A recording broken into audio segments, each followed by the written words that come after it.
And we did episode 1. Episode 2 will be recorded sometime this week, released in time for. We got our first marquee characters. Yeah, we do have our first marquee characters in Lego Legacy Heroes Unboxed.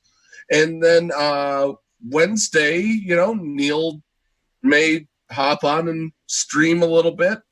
But it all comes down to Neil's birthday, Friday night on the Escape Pod. I'm going to put some decorations up, and I'm going to wear one of those pointy hats. And I'm going to bake myself a birthday cake. I'm going to put a candle on it, and I'm going to blow it out, and then I'm going to eat it all. Is it going to be a red velvet cake?